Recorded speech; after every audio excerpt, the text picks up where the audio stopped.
ओम नमो भगवते वासुदेवाय। ओम नमो भगवते वासुदेवाय। ओम नमो भगवते वासुदेवाय।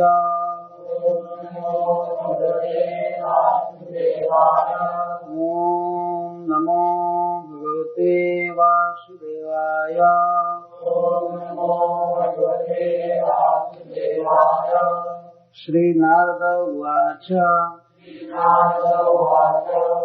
निन्दनस्तव सत्कार न्याकारार्थं कलेवरम्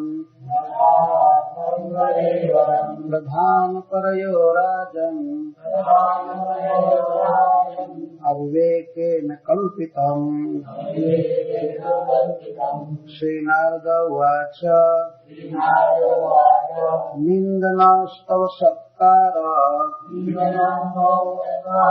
न्याकारार्थं कलेवरम् प्रधानपरयो राजन् अविवेकेन कल्पितम्।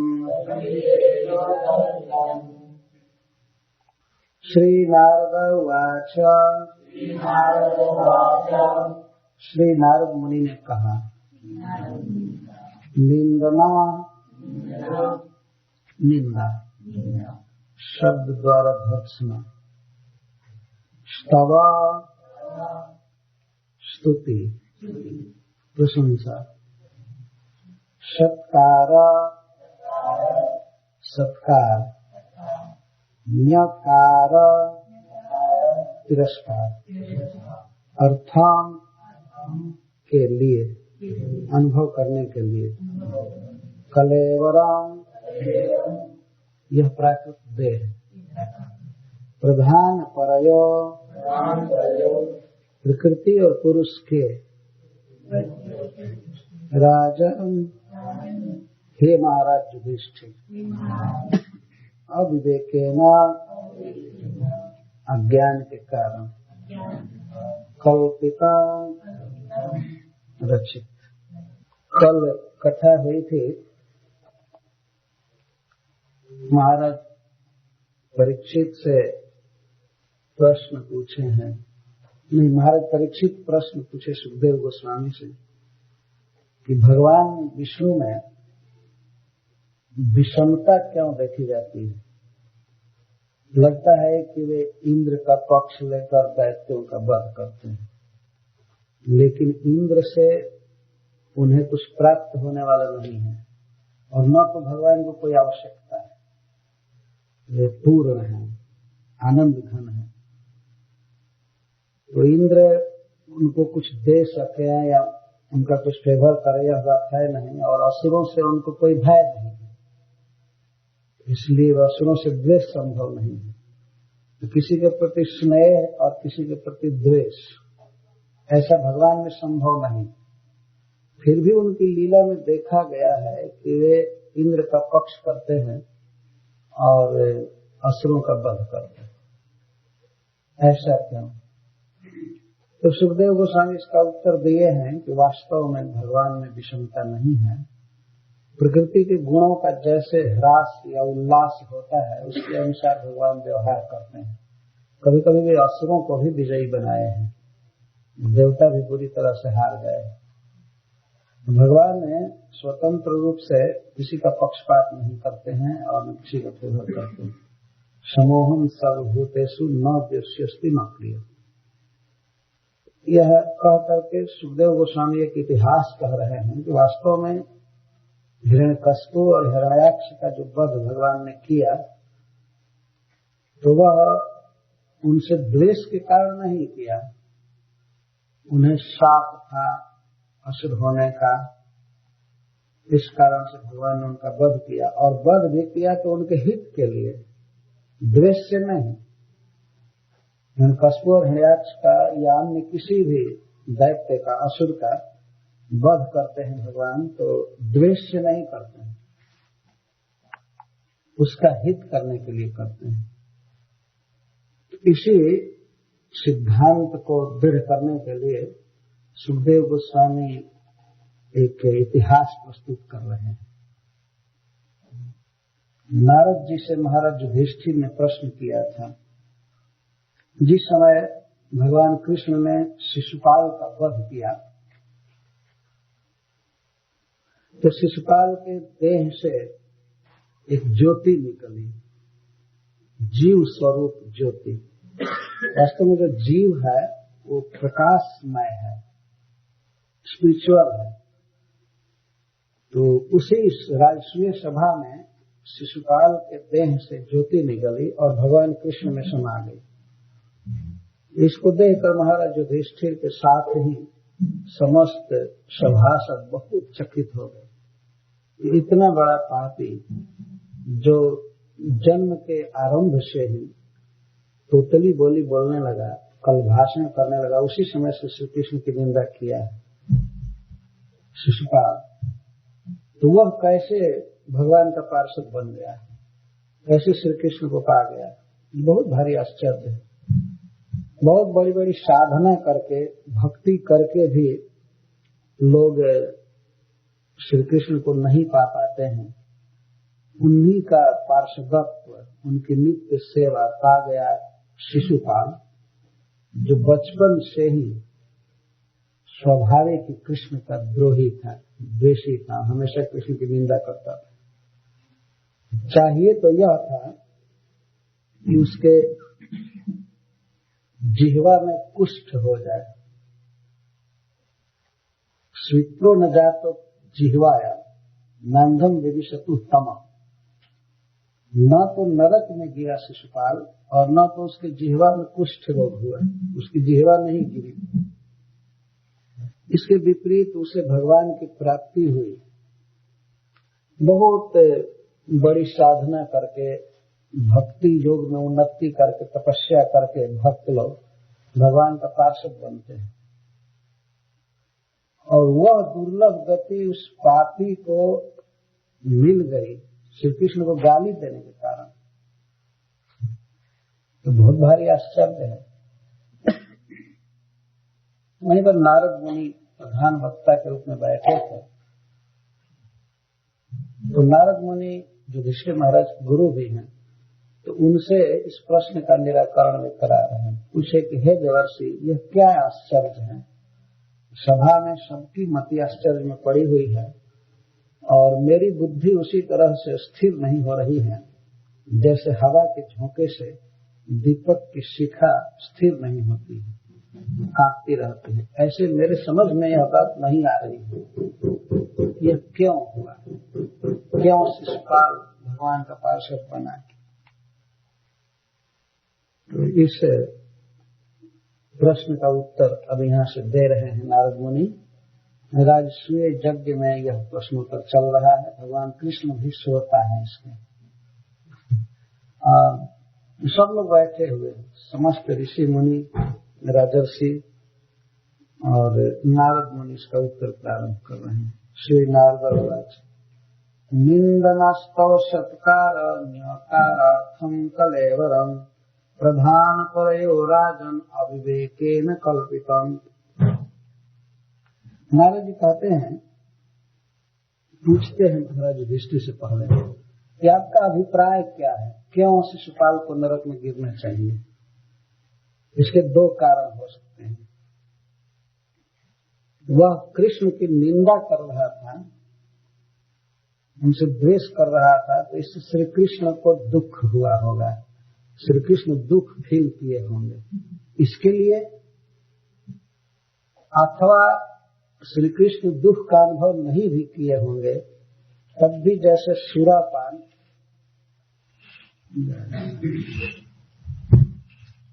जैसे मदिरापान निषिद्ध कर्म है,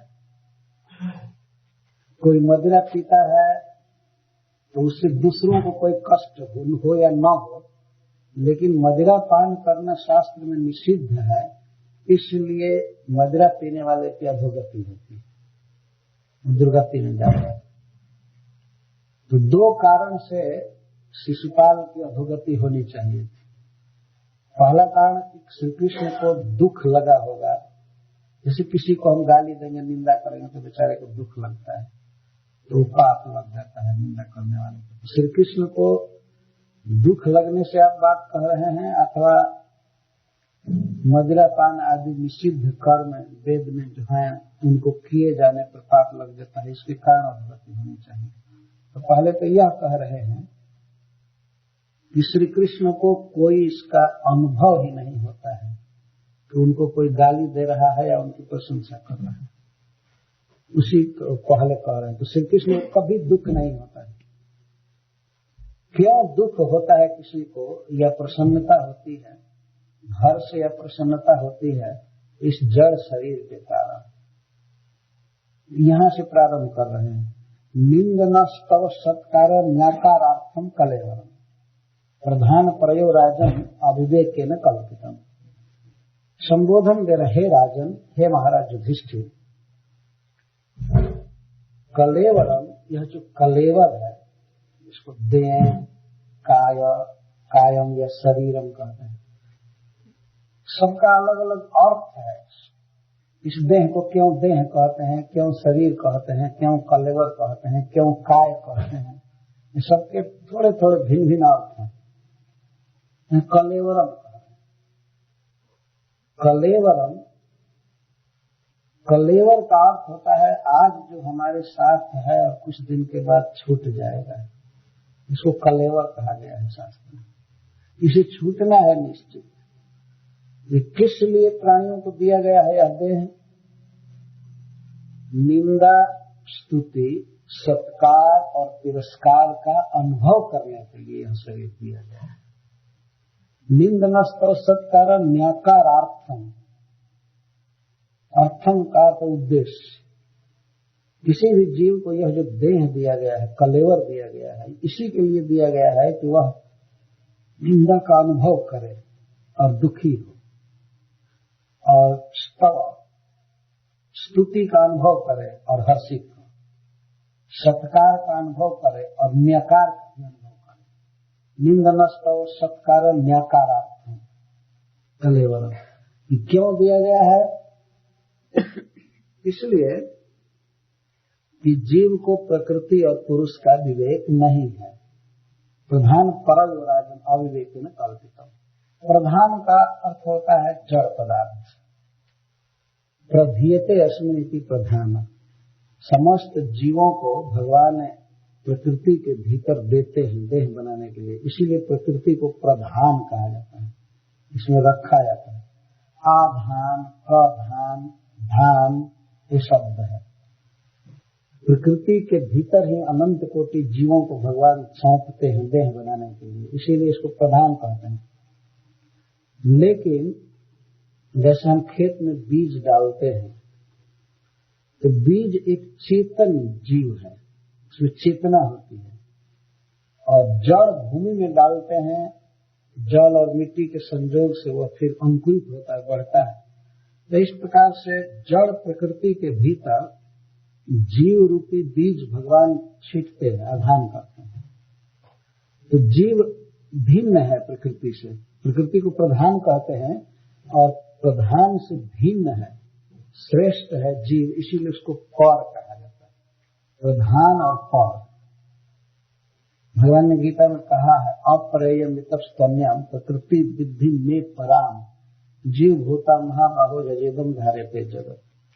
भगवान प्रकृति का वर्णन कर रहे हैं तो कहते हैं अपरायम, यह अपरा प्रकृति है, जड़ प्रकृति, और इससे परे परा प्रकृति है जो जीव भूत है और जो इस देह को धारण करता है या इस जगत को धारण करता है। तो जिस व्यक्ति को जीव के विषय में और जड़ शरीर के विषय में पता नहीं है कि वह शरीर से भिन्न है, वही इसमें आत्माभिनिवेश कर लेता है कि मैं यह देह हूं, और उसके अनुसार अपनी स्थिति को मान लेता है। अतः सांसारिक स्टैंडर्ड के अनुसार कोई उसकी स्तुति करता है, कोई निंदा करता है, कोई सत्कार करता है, कोई तिरस्कार करता है, इसका वो अनुभव करता रहता है। लेकिन जो लोग देह से परे हैं, जान चुके हैं कि हम देह नहीं हैं, देह से भिन्न है, आत्मा है, श्री कृष्ण के अंश हैं, तो वे साधु महात्मा या वे वैष्णव भी निंदा स्तुति से प्रभावित नहीं होते। फिर बताइए, जो भगवान नख से सिख तक केवल चिदघन वस्तु है, चेतना के अलावा जिनके शरीर में और कुछ है नहीं, जड़ है ही नहीं, वो कैसे निंदा स्तुति से प्रभावित होंगे? जो व्यक्ति केवल जीव के स्वरूप को जान जाए देह से भिन्न, तो वह भी निंदा स्तुति से प्रभावित नहीं होता है। भगवान ने गीता में बहुत तरह से वर्णन किया। जैसे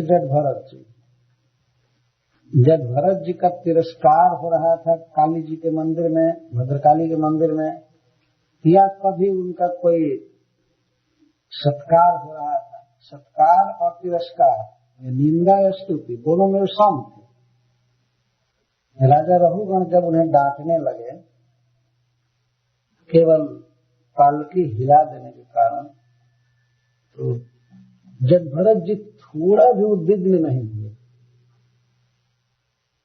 पहले वो चलने लगे पालकी लेकर के कंधे पर, तो रास्ते में कुछ कीड़े थे, चींटियां थे, उनको बचाने में कभी वो लंबा पग डाल देते थे उनको पार करने के लिए, पैर से दब न जाए, और कभी कभी पैर इधर ही हटा लेते थे, तो कभी आगे कभी पीछे होने से पालकी की गति विषम हो गई। कभी हद से पालकी हिलती थी, कभी रुकते थे ऐसे, और जो कहार चल रहे थे वो तो स्मूथली चल रहे, और इनके कारण पालकी हिलने लगे। पालकी में बैठा हुआ राजा डिस्टर्ब हो गया, और उसने कहा कि अब तक मैं सिंह से आ रहा हूँ, सौवीर से, पालकी इतने स्मूथली चली है, क्यों हिल रही है? उसने सामान्य भाषा में पूछा, अरे वो धारा किमिति विस्मम जानम उह्यते, ये यान है, नरयान कहते हैं उसको, आदमी ढोकर के चलता है, ये क्यों हिल रहा है? उन लोगों ने सोचा कि राजा को सही सही बात बता देनी चाहिए, नहीं तो सबको एक दिशा से मारने लगेगा। तो उन लोगों ने कहा, सरकार हम लोग तो आपके नियम के अनुसार वहन कर रहे हैं, ढो रहे हैं पालकी, लेकिन अभी अभी ये मोटा मोटा जो लगा है, अभी थोड़े दूर से लगा है, न तो ये तेज चल रहा है न अच्छा से ढो रहा है, हम लोग इसके साथ पार नहीं पा सकते, इसके कारण डिस्टर्ब हो रहा है। तो उन लोगों ने सोचा कम से कम हम तो बच जाएंगे, हमको नहीं पीटा जाएगा। तब राजा रघुगण हंसते हुए कहा, ठीक से नहीं ढो रहे हैं। तू पहले कहता है, और क्या कहा है, तुम बहुत भोले पतले हो, व्यंग किया, तुम मोटे भी नहीं हो, जवान भी नहीं हो, और अकेले पालकी सिर पर रख करके आ रहे हो, ये लोग सहायता भी नहीं दे रहे हैं, असिस्ट नहीं कर रहे तुमको, अब बहुत रास्ता चले हो, थक गए हो, ये हो, वो व्यंग किया। फिर भी देखिए, इसको निंदना कहा, वो निंदा किया, व्यंग किया, लेकिन जो प्रकृति से पार है, ब्रह्मभूत है, जो जीव के स्वरूप को जानता है, कृष्ण का नित्य दास है, तो राजा रघुगण के ये कठोर वचन उन पर कोई असर नहीं किए, बिल्कुल प्रसन्न। और फिर पूर्ववत सेविका हुआ, फिर पूर्ववत पालकी धोने लगे, लेकिन उनके चाल में कोई अंतर नहीं हुआ। फिर वही दशा, फिर पालकी हिलने लगी। इतने में वह तो गुणों के भीतर था, प्रकृति के गुणों के अंदर था। राजा रघुगण बिल्कुल क्रोधित हो गया, प्रकुपिता हुआ राजा रघुगण, अरे किमिदं त्वं जीवन मृतसि माम कदर्थी कृते भक्ति शासनम अति चरसि करोम ते चिकित्सा दंड पाणी जनताया। अरे तुम जीवित ही मर गए हो क्या? मेरी बात तुम समझे नहीं? पहले मैं क्या कहा, मैं तुम्हारी वैसे चिकित्सा कर दूंगा जैसे दंड पाणी जमराज जी जनता की कर देते हैं नरक में, वैसे मैं तुमको ठीक कर दूंगा। तुम बात से नहीं समझ रहे हो तो लात से समझा दूंगा खूब अच्छा से, जूता से या बेत से मैं पीटते पीटते तुमको ठीक कर दूंगा। इतना ज्यादा बोला क्रोध में, इतना, इससे ज्यादा क्या हो सकता था। जमराज की तरह मैं तुम्हारी चिकित्सा कर दूंगा, दवाई दे दूंगा, ठीक हो जाओगे।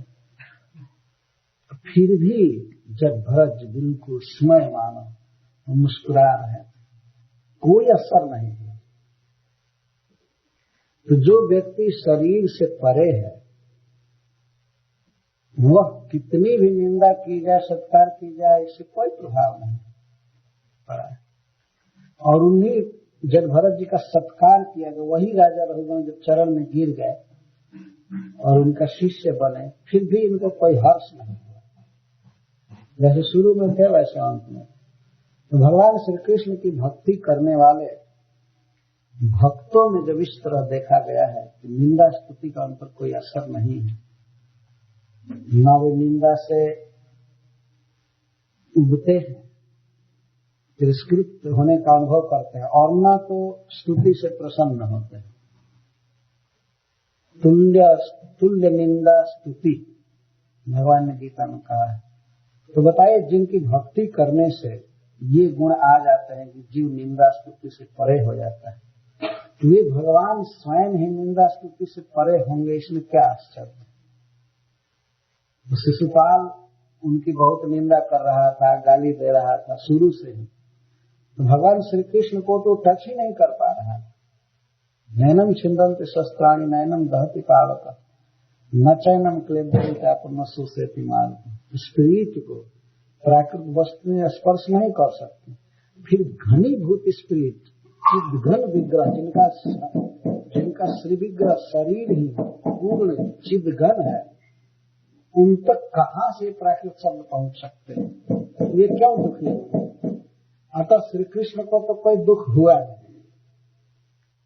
ये निराकरण हुआ। श्री कृष्ण को इससे कोई दुख नहीं हुआ, इसलिए शिशुपाल नरक में नहीं गिर सकता है। अगर कृष्ण को दुखानुभव हुआ होता तो इस बात के चलते वो नरक में गिरा होता। तो अवसर पाकर सुखदेव गोस्वामी पहले यह बता रहे हैं कि जीवों को जो शरीर मिलता है वह इसी के अनुभव के लिए मिलता है, वह निंदा स्तुति आदि का अनुभव करें। निंदन स्तव ये वाचिक कार्य है, वचन से निंदा होती है, स्तुति होती है। और न्यकार सत्कार ये शरीर से और मन से होते हैं। शरीर से किसी का हम सत्कार करते हैं और किसी का तिरस्कार करते हैं, यह मन से। तो प्रकृति और पुरुष का ठीक ठीक विवेक नहीं होने से, अविवेकेन अज्ञान से ही इस देह को जीव माया मान लेता है।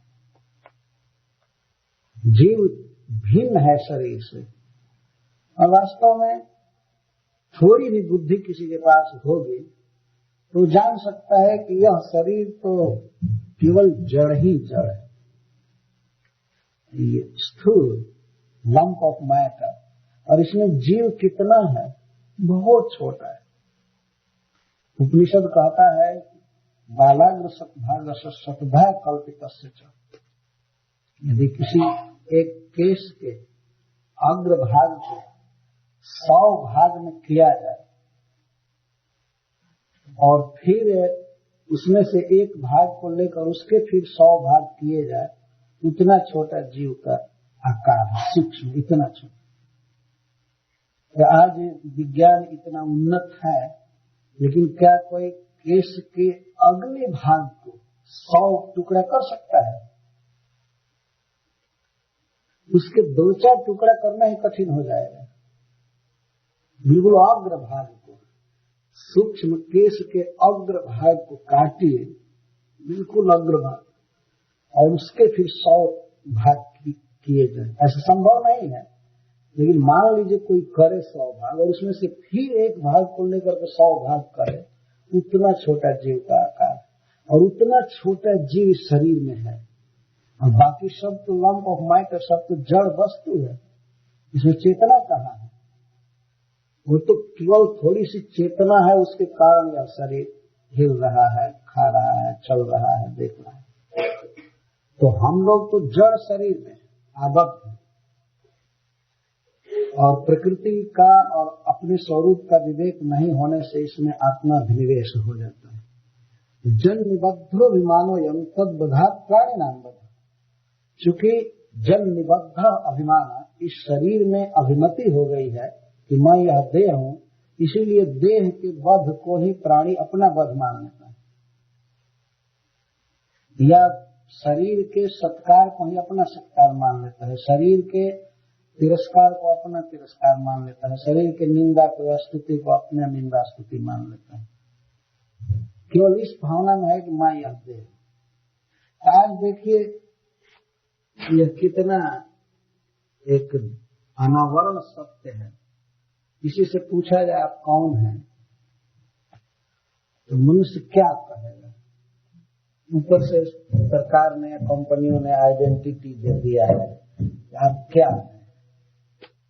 सबके नाम लिखे हुए हैं, बैंक में नाम है, ऑफिस में नाम है, सब है, ये है, लेकिन कहीं भी क्या थोड़ी भी झलक है कि हम कृष्ण के अंश हैं या आत्मा हैं? देह का परिचय दिया जा रहा है। ज्यादा से ज्यादा और परिचय बढ़ाया जाता है तो फादर्स नेम, पिता का नाम पूछा जाता है। अब तो परंपरा हो गई अपना नाम लिखने में अपने पिता का या पति का नाम ऐसे लिखना होता है, लेकिन ये सब जीवन भर जीव अपना परिचय देता रहे, मैं यह हूँ, मैं वह हूँ, यहाँ साइन करे, वहाँ फार्म भरे, ये करे, इससे तो उसके अपने स्वरूप का कोई ज्ञान होगा नहीं। जैसे मान लीजिए कोई सपना देख रहा है, तो सपना वो चाहे हजारों वर्ष देखता रहे और जगे न, तो जागृत जीवन में तो कोई उपयोग होगा नहीं उसका। सपना देख रहा है, सपना में ही वो ऑफिस जा रहा है, सपना में दुकान में जा रहा है, या कहीं भी जा रहा है, घर में काम कर रहा है और जग नहीं रहा। तो जाग करके जो अपना परिचय देगा, उसमें और सपना के परिचय में तो टोटल भिन्नता है, अंतर। तो जीव अपने को बिल्कुल स्मरण नहीं कर रहा है और देह को मैं मान लिया है, और देह के अनुसार ही वो सोच रहा है मैं सुखी हूँ, मैं दुखी हूँ, मैं काला हूँ, मैं गोरा हूँ, मैं भारत का हूँ या मैं अमेरिका का हूँ, मैं यह हूँ, मैं वह हूँ, इस तरह से विचार कर रहा है और उसके अनुसार ही वो प्रभावित होता है। केवल अभिमति की बात है, वास्तव में मान्यता भर है। नहीं तो आप एक बच्चे को यहाँ बैठा कर और उस पर फूल चढ़ाइए, छोटा सा बच्चा हो, और कहिए नमो विष्णुपादाय, हे भगवान के परम भक्त, मैं आपको नमस्कार करता हूँ, तो बच्चा कुछ नहीं समझेगा ये क्या हो रहा है ना। इतने बड़े सत्कार को वो ग्रहण नहीं करेगा, वो समझ नहीं रहा है कि क्या चीज। और कोई उसको गाली देने लगे, मान लीजिए हिंदी जानता है और अंग्रेजी भाषा में उसको कोई गाली दे, तो उसको भी कुछ नहीं समझेगा क्या हो रहा है। इसी जगत की बात है। भगवान दत्तात्रेय 24 गुरु स्वीकार किए हैं, तो उसमें एक बालक भी गुरु है। तो कहते हैं मैंने बच्चे से यह सीखा है, निंदा स्तुति से प्रभावित नहीं होना, घर गृहस्थी की चिंता नहीं करना, मान अपमान नहीं और चिंता नहीं, चिंता गेह पुत्रीणा। बच्चे कोई चिंता नहीं करता है। छोटे छोटे बच्चों को क्या चिंता है कि हमारे पिताजी कहाँ से बिल जमा करते हैं, ये सब खर्च कहाँ से आता है, कैसे चलता है। वो केवल खाते हैं, खेलते हैं, निश्चित। और सयाने लोग बहुत चिंता में रहते, वो भी खाते हैं, सोते हैं, लेकिन चिंता से मरा हुआ खाना पीना उनका है। चिंता लगी रहती है, कैसे होगा, क्या होगा। तो जो व्यक्ति शरीर को मैं मान चुका है, जन निबद्धो अभिमानोयम, तो उस शरीर के सुख दुख को ही अपना सुख दुख मान लेता है, शरीर के बध को अपना बध मान लेता है। लेकिन भगवान तो कैवल्य, केवल शब्द से कैवल्य बना। केवल का अर्थ होता है और मिश्रित, मिला हुआ नहीं। भगवान पूर्ण चिन्मय वस्तु, उनमें कोई जड़ पदार्थ की मिलावट नहीं। उनके शरीर में या उनकी लीलाओं में सब कुछ चिदानंद में है, कैवल्य है। इसलिए और अखिलात्मा है, अतः उनमें यह भाव ही नहीं आ सकता कि यह व्यक्ति पराया है और यह मैं हूँ, यह दूसरा है, यह शत्रु है, ये है वो है। इस प्रकार का भाव भगवान में आ नहीं सकता। जैसे मान लीजिए हम लोगों के दांतों से ही कभी कभी अपनी जीभ कट जाती है, कभी कभी ऐसे होती रहती है बात। सबका अनुभव होगा, हमको तो अपना अनुभव है कभी कभी। तो क्या करेंगे, वही बात जिह्वा को काट देता है, थोड़ा दबा देता है, लेकिन दांत का तो बहुत उपयोग है। वो जीभ का शत्रु नहीं है, बल्कि जीभ के लिए वो सहायता करता है, चबा चबा करके उसको दे देता है और रस का अनुभव करती है जीभ। और यदि न यह चक्की रहे मुंह में तो पेट में जो अन्न जाएगा वो पिसा हुआ नहीं जाएगा, तो बहुत उपयोगी है। तो जीभ कट भी जाती है तो हम यही भावना करते हैं, क्या नाम है, जीभ भी हमारी है और दांत भी और उसके पत्थर से तोड़ करके उखाड़ कर फेंकते तो नहीं है। जब हमारी ये भावना है, जबकि शरीर हमसे भिन्न है, इस भिन्न शरीर में भी जिह्वा है, आंख है, दांत है, हाथ है, इनके प्रति भी हमारी बुद्धि है कि ये हमारे। तो फिर जो भगवान समस्त जगत के कारण है, अखिल आत्मा है, उन्हीं से सब कुछ उत्पन्न हुआ है, जीव भी उन्हीं के अंश है। अगर जीव उनको कोई गाली दे, मारे, तो क्या उनको कभी अनुभव होगा कि उनका तिरस्कार हो रहा है? बच्चा माँ के पेट में रहता है और कभी कभी वो हाथ पैर चलाता है, लेकिन जिस माँ के पेट में बच्चा रहता है वो माँ को बल्कि आनंद का अनुभव होता है कि बच्चा जीवित है, ठीक से है।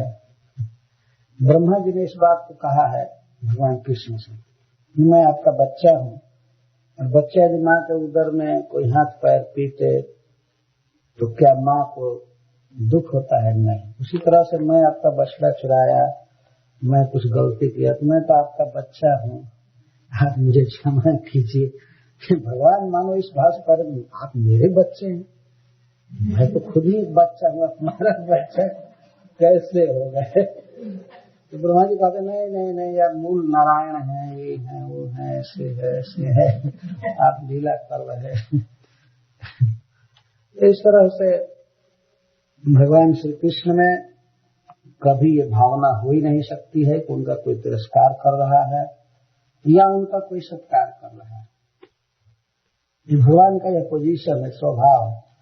तो प्रश्न होगा कि तब क्यों वध करते हैं दैत्यों का, जो इस तरह से सबके प्रिय हैं, सब उन्हीं के हैं। तो कहते हैं परस्य दम कर्तुरे हिंसा के न सकल्पते। परस्य दम कर्तु, वास्तव में भगवान परमेश्वर हैं और दम करता है। दम करता का मतलब होता है दंड करता। जैसे पिता अति स्नेह से अपने पुत्र को एक तमाचा मार देता है उसके हित के लिए, उसी तरह से भगवान दैत्यों का वध करते हैं, उनका प्राकृत शरीर छुड़ाकर अपने धाम में भेज देते हैं। तो कोई द्वेष हुआ नहीं, दंड तो होना चाहिए, मतलब दमन होना चाहिए। जब माता पिता बच्चे को जन्म दिए हैं और शुरू से उसको एक शब्द डांटे भी ना, तब तो बच्चे बिगड़ जाएंगे, न पढ़ेंगे न लिखेंगे, मूर्ख रहेंगे। उनको डांटना डपटना और मौके पर एक तमाचा लगाना जरूरी होता है। तो यहाँ का तो नियम दूसरा है। भगवान भी जब सृष्टि किए हैं तो बच्चों को इस तरह से रखते, असुर हो चाहे देवता, वास्तव में भगवान के सब बच्चे हैं। ऐसा नहीं है कि वे आते हैं तो उसमें शत्रु मान करके और दंड देते हैं, लड़ते हैं जैसे और लोग लड़ते हैं, ऐसा नहीं। वे अवतार लेते हैं और आकर के युद्ध रस का आस्वादन करते हैं, दम करते हैं। दम कर्तु षष्ठी विभक्ति में है, भगवान दंड देते हैं, द्रोह नहीं करते हैं। दंड देना दूसरी बात है और द्रोह करना दूसरी बात है। जैसे मजिस्ट्रेट है या जज, तो जज किसी को दंड देता है तो वास्तव में संविधान के अनुसार वह उसका हित कर रहा है। राजा किसी अपराधी को दंड देता है, उसका हित कर रहा है।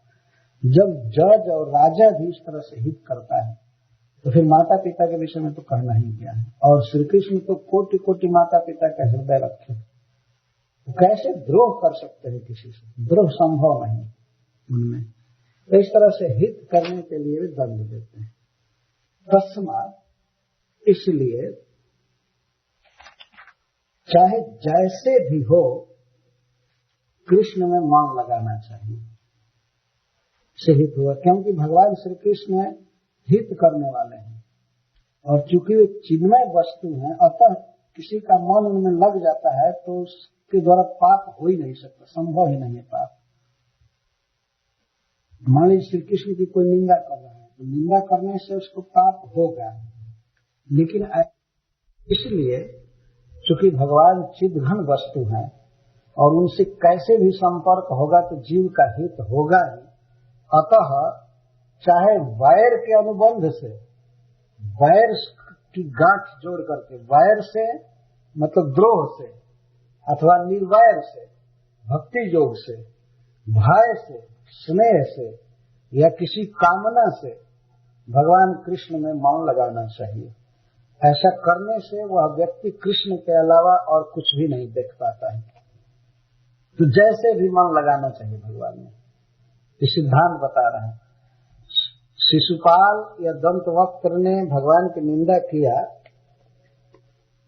तो सुखदेव जी कहते हैं कि, नारद जी कहते हैं कि वही ठीक है, वही करना चाहिए। वैर से अथवा निर्वैर से, निर्वैर भक्ति योग को कहते हैं। नास्ति वैरम जस्मिन स निर्वैर भक्ति योग। भक्ति योग एक ऐसा पंथ है जिसमें किसी से वैर नहीं होता है। कर्म का मार्ग वैर से भरा पड़ा है। वैर का अर्थ होता है द्रोह, कंपटीशन। यज्ञ करते हैं बड़े बड़े राजा लोग तो उनमें वैर होता है, यहाँ तक कि वे इंद्र भी उनको बाधित करना चाहते हैं कि इधर न आने पाए। किसी के यहाँ अप्सरा भेज कर तो किसी का घोड़ा चुरा कर वो उसको बाधित करते हैं, उनको वैर है। कोई बहुत बड़ा बड़ा अश्वमेध यज्ञ करके यह न आ जाए। और इस जगत में भी अश्वमेध यज्ञ करने में दूसरे राजा होने नहीं देना चाहते हैं, उनमें परस्पर युद्ध होता है। और आजकल भी लोगों में कंपटीशन, कई पत्र पत्रिकाएं निकलती हैं प्रतियोगिता के लिए, कंपटीशन। कर्म मार्ग ऐसा, इसमें वैर रहेगा, लेकिन भक्ति मार्ग ऐसा है जिसमें वैर नहीं। यदि आप मान लीजिए 16 माला जप करते हैं और किसी को सुन लिए कि 64 माला करता है तो प्रसन्नता होती है। ऐसा नहीं होता है कि हमसे ज्यादा पैसे कमाने लगा। खुशी होती है, आनंद आता है वास्तव में। हमने देखा है भक्तों में ये मत्सरता, इनमें वैर कैसे नहीं होता है। मंगला आरती का समय हो गया है, मान लीजिए 2-4 भक्त सोए, अलार्म घंटी भी बज रही है घड़ी, तो कई भक्तों को मैं सुना हूं कहते हैं उठे टाइम हो गया मंगला आरती का, उठे। वो खुद सोया है लेकिन दूसरों को जगाता है। ऐसा देखा गया, खुद सोया रहता है, जगा देता है, जाइए। इसको निर्वैरता कहते हैं। वो जानता है कि जागने वाला व्यक्ति बहुत बड़े लाभ में है, लेकिन फिर वो चाहता है ठीक है ये लाभ ले। ऐसा देखा गया है।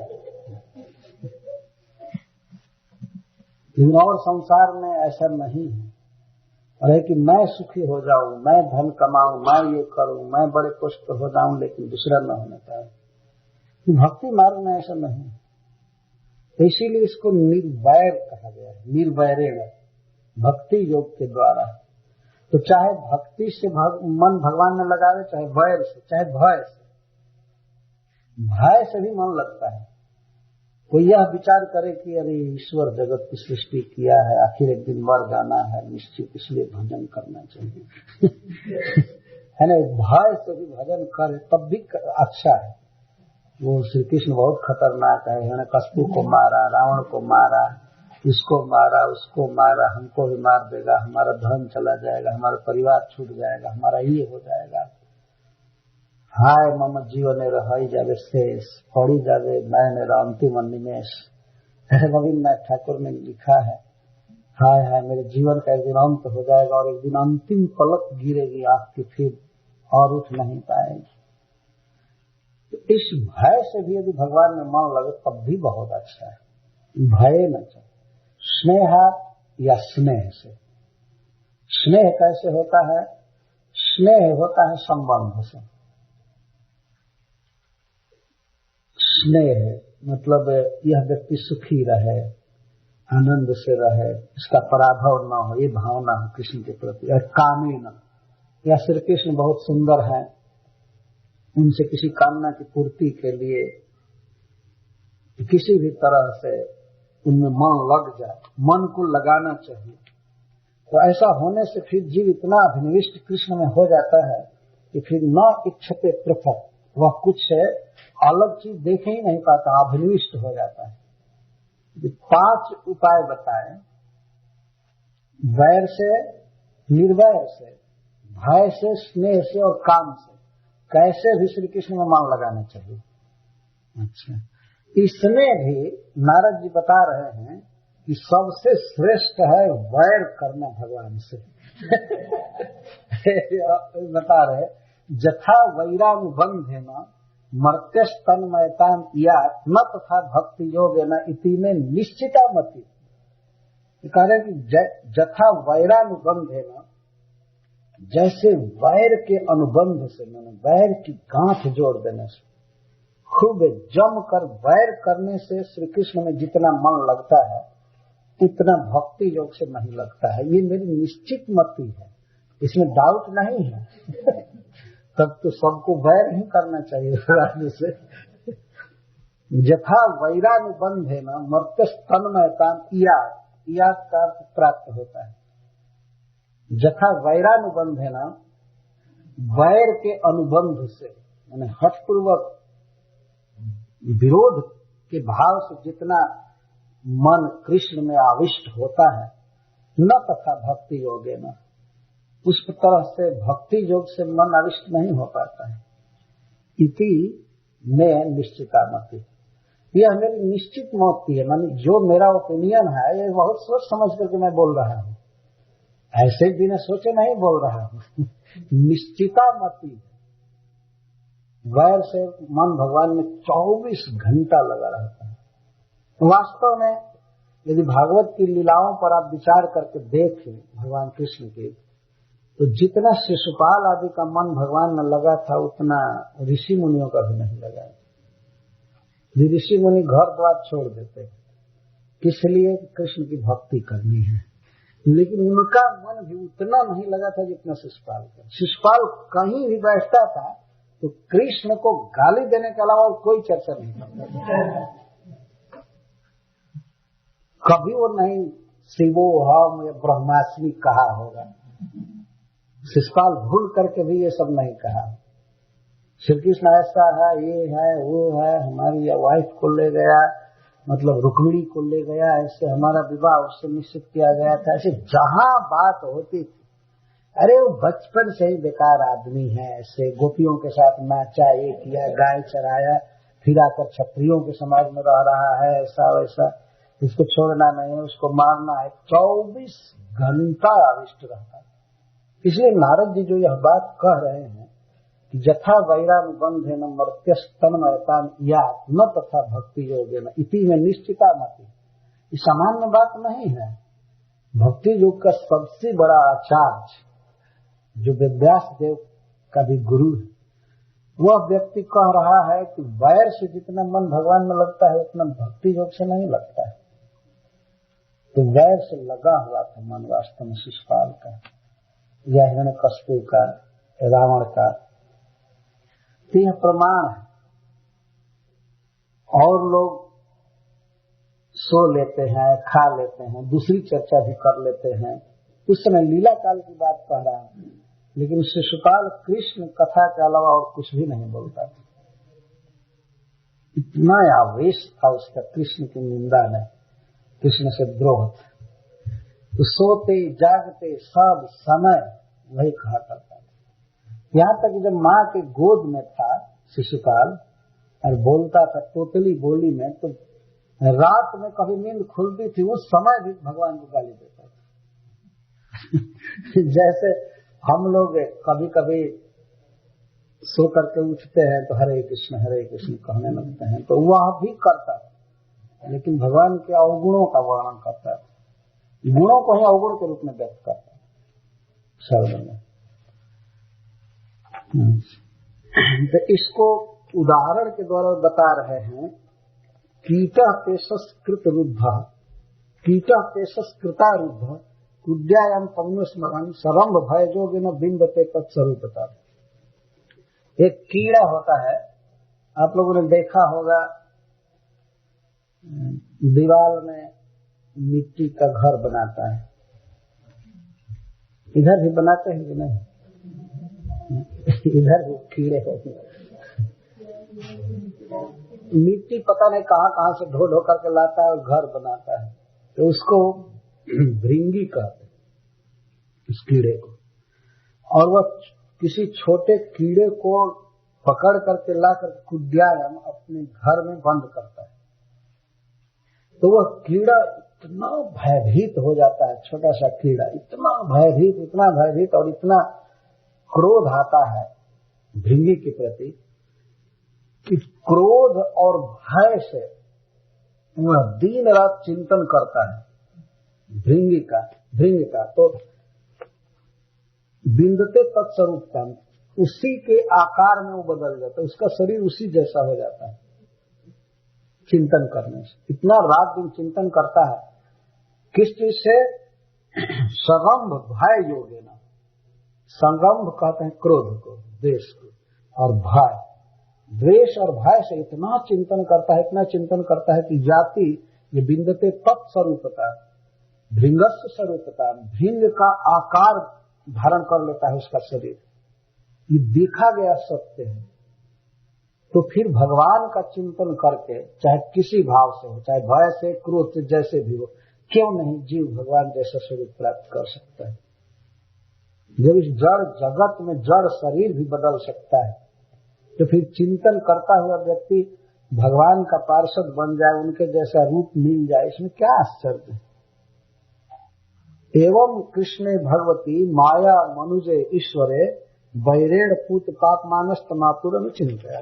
इसी तरह से क्रोध से, द्रोह से चिंतन करके बहुत से लोगों ने भगवान कृष्ण को पाया है, जिसमें शिशुपाल एक है, और भगवान में मन चूंकि लगा रहता है, और इस कारण से भगवान की निंदा आदि का पाप भी नहीं लग पाता है।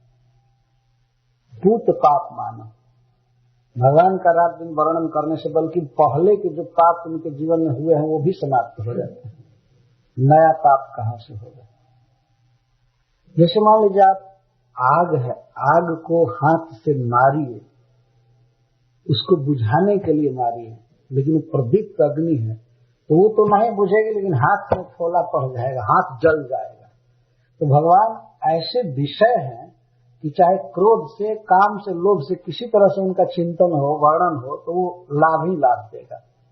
जैसे भगवान का नाम है, चाहे क्रोध से कोई ले, चाहे प्रेम से ले, आलस्य में ले, ये तो लाभ देगा। हरे कृष्णा कृष्णा कृष्णा हरे हरे, हरे राम राम राम हरे। जैसे किसी व्यक्ति को आप कह रहे हैं कृष्ण का भक्त बनो, और वह व्यक्ति इतना भी कह दे हटो हमको कृष्ण से क्या मतलब, तब भी उसका पाप निश्चित गया, क्योंकि उसके मुख से कृष्ण शब्द निकल गया। उपेक्षा ने कहा कि हमको कृष्ण से क्या मतलब, हमको विष्णु से क्या लेना देना। लेकिन तिरस्कार के भाव में, उपेक्षा के भाव में भी यदि वो कृष्ण बोले तो उपकार हो जाएगा, उसको हित होगा। इसी तरह से भगवान है। विषय सद्गुण इसको कहते हैं शास्त्र में। एक दृष्टांत देकर एक व्यक्ति ने समझाया है संस्कृत में, जैसे स्वाति का बूंद है, स्वाति नक्षत्र जानते हैं, तो स्वाति नक्षत्र में बूंद गिरता है तो जैसा अधिष्ठान होता है, जहां वो गिरता है बूंद, उसके अनुसार उसकी गति होती है। यदि तप्त लोहा पर वह बूंद गिरे तो क्या परिणाम होगा? फन्न से जल जाएगा, नामो निशान उसका मिट जाएगा। वही बूंद है अगर तप्त लोहा पर, आयरन पर गिरता है तो जो उसका पहला रूप था वो भी गया, समाप्त हो गया, वाष्प बनकर उड़ जाएगा। और वही यदि सांप के मुख में गिरता है तो विष बन जाता है, सांप का विष बढ़ जाता है। उस मुख में अगर डायरेक्ट सांप उस बूंद को रोके तो वह बूंद ही जहर बन जाता है। और कमल के पत्ते पर गिरता है तो मोती जैसा चमकने लगता है, मोती नहीं बनता है मोती जैसा चमकने लगता है, लेकिन वही समुद्र के सीपी में गिरता है तो मोती बन जाता है डायरेक्ट। तो वास्तव में उस बूंद की विशेषता नहीं है, बूंद कहाँ गिर रहा है इसकी विशेषता है। तो उसी तरह से जीव की भावना क्या है इसका कोई खास महत्व नहीं, किस वस्तु का वह स्पर्श कर रहा है, क्या बोल रहा है, किसके विषय में बोल रहा है, किसका चिंतन कर रहा है, इसका ज्यादा महत्व है। वैर से ही, मान लीजिए कोई वैर से ही बूंद गिरा तप्त लोहा पर, हॉट लोहा पर, इसको मैं बुझा दूंगा, लेकिन क्या वो बुझा देगा उसको? वही खत्म हो जाएगा। तो उसी तरह से शिशुपाल आदि ने निंदा किया, लेकिन किसकी निंदा किया? परम पवित्र चिन्मय भगवान की किया, इसलिए उसकी वाणी धन्य हो गई, उसका जीवन धन्य हो गया, उस पाप नहीं लगा, उल्टे वो कृतार्थ हो गया। यह सीपी में जो वो बूंद गिरती है समुद्र में, तो भाव चाहे जो कुछ हो बूंद का, लेकिन केवल अगर गिर जाए तो मोती हो जाएगा, और कमल के पत्ता पर गिरेगा तो मोती जैसा चमकने लगेगा। तो इस तरह से जीव के बोलने की शक्ति, सोचने की शक्ति, सुनने की शक्ति, जितनी शक्तियां हैं, भूल से भी, क्रोध से, काम से, लोभ से, कैसे भी यदि श्री कृष्ण में लग गई तो वह जीव तो धन्य होकर के ही रहेगा। वो वस्तु अपनी शक्ति से उसका कल्याण करती है।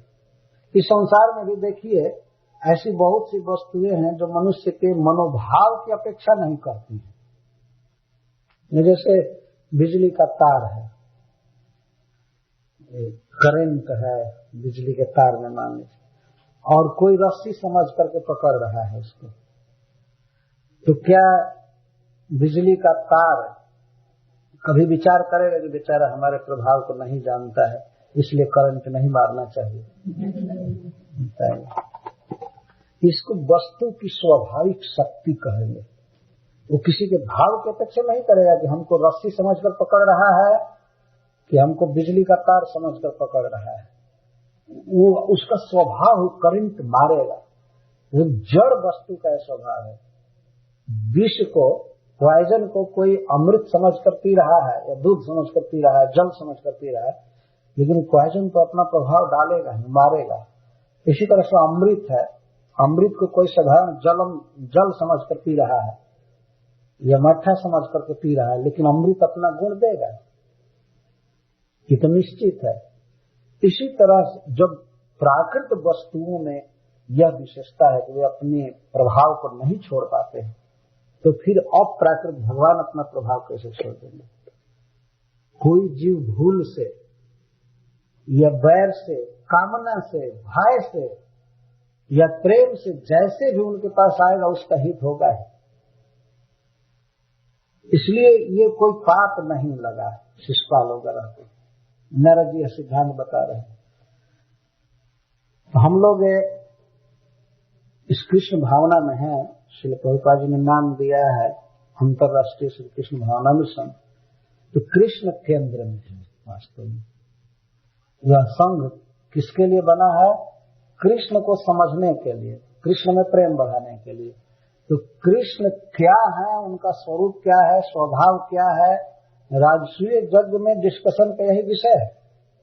इसी पर विचार चल रहा है। और निश्चित है मनुष्य समाज में भी सबकी भावना एक जैसी नहीं है, ये निश्चित है।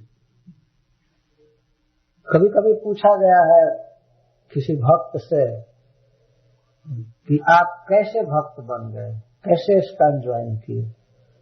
तो हमने सुना है कुछ भक्त अपना रियलाइजेशन बताते हैं, हम आए थे संडे को और इतना अच्छा प्रसाद मिला कि मैं भक्त हो गया। वहां से देखिए, वह व्यक्ति प्रसाद पा करके भक्त बना और अब प्रसाद देने वाला हो गया। ऐसे बहुत से हैं। हम बताते हैं कि प्रभुपाद जी के समय की बात तो बताते हैं, मैं गया तो वो मुझे प्रसाद इतना अच्छा खाने को मिला कि मैं अब प्रसाद खाने के लिए आना चालू किया। तो जैसे भी आना चालू किया, लेकिन एक दिन वही भक्त हो गया पूरा कंप्लीट। यह विशेषता है। तो हो सकता है कोई पुस्तक पढ़कर भगवान की लीला पर मुग्ध हो गया हो, कोई डीटी का श्रृंगार देख करके इनके सौंदर्य पर मुग्ध हो गया है, कोई भगवान के गुण को सुन करके, कोई भक्तों का स्वभाव देख करके उनकी भाषा, उनका विचार और उसके मन पर असर हो जाता है। वो वास्तव में सज्जन, वास्तव में इनके जैसा बनना चाहिए, एक मन में लालसा हो जाती है।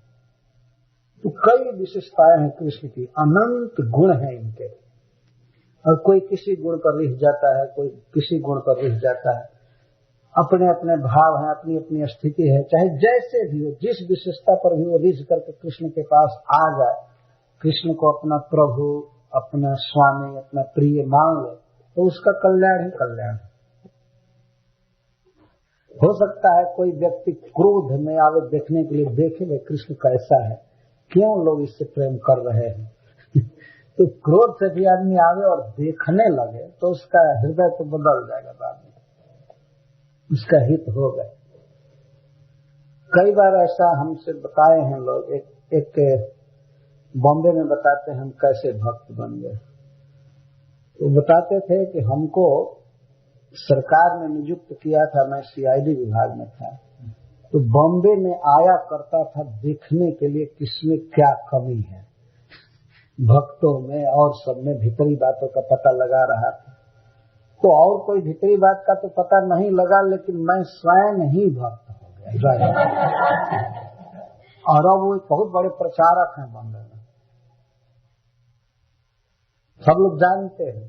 एक व्यक्ति आता था, प्रभुपाद जी से बहुत प्रेम करता था, और प्रभुपाद जी घड़ी बांधे थे हाथ में। उसके मन में यही रहता था कि कहाँ निकालेंगे, कैसे, और इनके घड़ी को ले लूंगा। प्रभुपाद जी जान गए मनोभाव को और बुलाए बड़े काम को, कहे कि तुमको घड़ी की जरूरत है। तो वो व्यक्ति कैसे कहे कि जरूरत है? ये तुमको घड़ी की जरूरत है तो मेरी घड़ी ले लो। इतना सुनना था तो व्यक्ति का हृदय बदल गया, कैसे इनको मालूम हो गया कि मैं घड़ी लेना चाहता हूँ।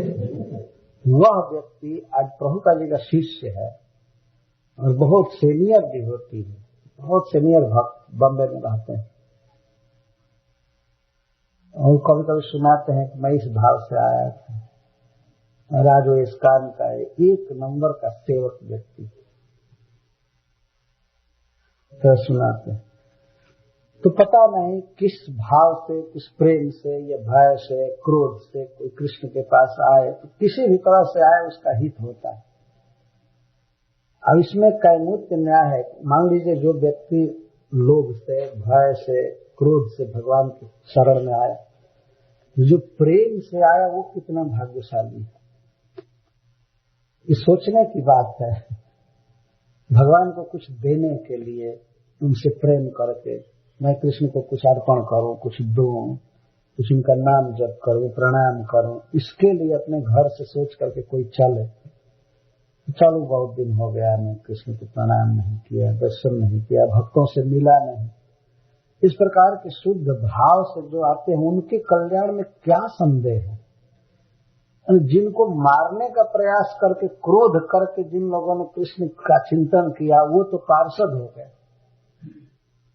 फिर प्रेम से जो करेंगे इसमें क्या संदेह है, श्रद्धा से करेंगे इसमें कोई संदेह नहीं। वास्तव में भगवान श्री कृष्ण समस्त वेदों के सार हैं, वेदस्य सर्वैदहमेव विद्य, समस्त ऋषि मुनियों के वही आराध्य देव हैं, वही वास्तव में ऑल इन ऑल सार है सब कुछ।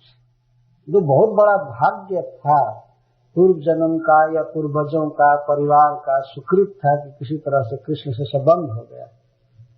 प्रभुपाद जी ने बहुत अच्छा अवसर दिया जीवों को इस जगत में कृष्ण को समझने का। तो उन्हीं कृष्ण के विषय में वार्ता चल रही है राजकीय सभा में।